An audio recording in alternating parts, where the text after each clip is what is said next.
Con la venia, señora presidenta. Buenas tardes, compañeros. compañeros. En un momento, diputado Serna. Además de solicitarle atentamente que explique la naturaleza de las reservas que va a presentar, decirle que como son 4, dispone usted hasta de 7 minutos. Ok. Solicito a la mesa, a la Secretaría, por favor, que dé lectura a las reservas que estamos introduciendo por falta del documento que no traigo aquí, señora presidenta. Solicito atentamente a la Secretaría de lectura a las reservas a los artículos 5, 9, 10 y 12, presentadas por el diputado José Elías Lisha Abimeri y por el diputado Rafael Serna.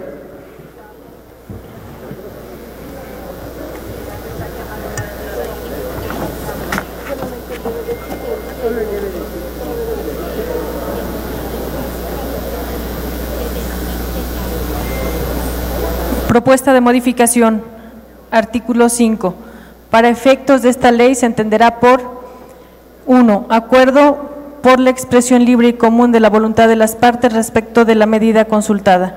No constará por escrito, debe ser válido y su cumplimiento posible y establecer por parte del representante acreditado en el proceso del sujeto de consulta que aceptan el proyecto original o modificado, así como condiciones para su ejecución u otras cláusulas que consideren pertinentes las partes. Los acuerdos que resulten del proceso de consulta, diálogo y conciliación serán vinculantes para las partes. Artículo 9. La consulta tiene como finalidad impulsar el diálogo intercultural con el órgano responsable para lograr ya sea el consentimiento del sujeto de consulta o bien llegar a acuerdos entre las partes de la consulta en los términos de esta ley. Artículo 10. Los casos en que la consulta tendrá como finalidad obtener el consentimiento de los pueblos y comunidades indígenas y afromexicanas son aquellos en los que la medida legislativa o administrativa sea susceptible de generar afectaciones que impliquen un impacto significativo. Fracción primera, pérdida del territorio y tierra nacional, fracción primera, pérdida de territorios y tierra tradicional. 2, desalojo de sus tierras. 3, posible reasentamiento. 4, agotamiento de recursos necesarios para la subsistencia física y cultural. 5, destrucción y contaminación del ambiente tradicional, lo que contemple el almacenamiento o eliminación de materiales peligrosos. 6, desorganización social y comunitaria. 7, impactos negativos sanitarios y nutricionales. Artículo 12. Los resultados de la consulta indígena pueden ser: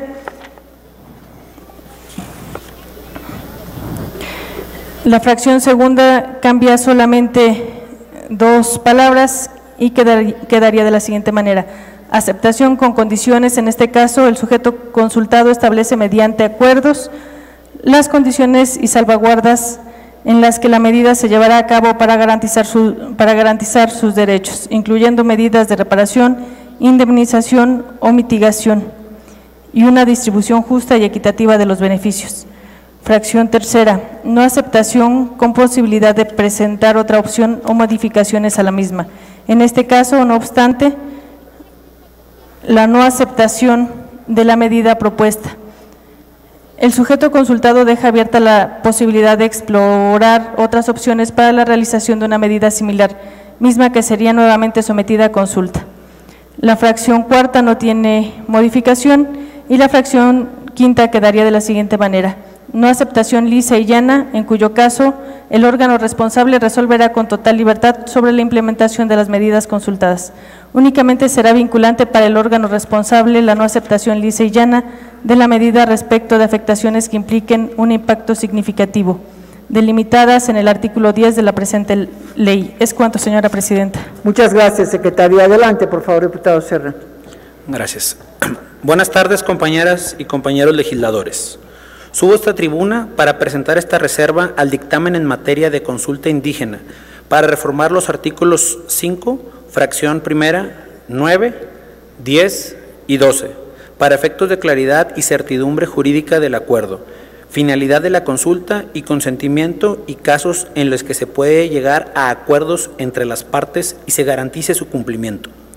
Es importante destacar que si bien el acuerdo es la expresión libre y común de la voluntad de las partes respecto a la medida consultada, Este debe constar por escrito, a fin de que sea válido y su cumplimiento sea posible. Asimismo, no debe obligarse en el acuerdo a que solo existan dos opciones válidas, aceptación o rechazo, pues como se observa en el artículo 12 de la ley, se prevé también la posibilidad de modificaciones al proyecto y condiciones para su ejecución, por lo que es importante garantizar que cuando el acuerdo es aceptado por las partes, sea definitivo para efectos de certidumbre jurídica.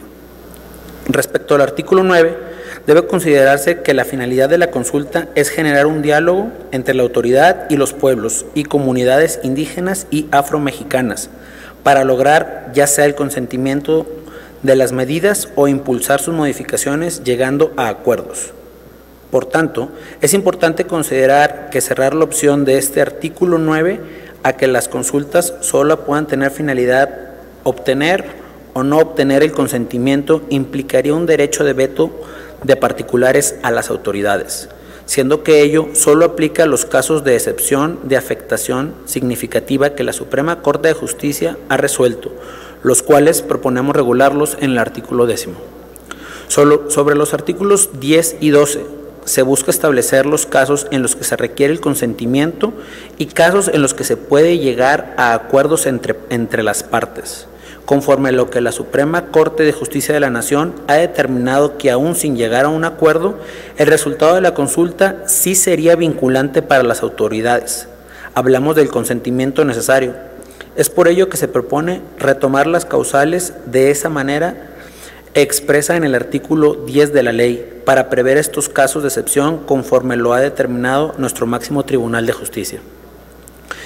En este sentido, se propone incluir en el artículo 10 las situaciones que la Suprema Corte de Justicia de la Nación ha definido como de impacto significativo para grupos indígenas.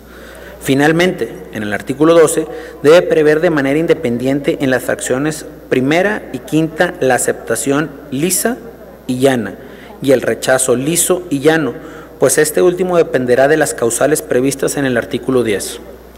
En suma, con estas 4 modificaciones lograríamos que la consulta tenga certidumbre jurídica para las partes y que se consideren las situaciones que la Suprema Corte de Justicia de la Nación ha definido que puede impactar significativamente en las condiciones de vida y entorno de los pueblos indígenas. Es cuanto, señora presidenta.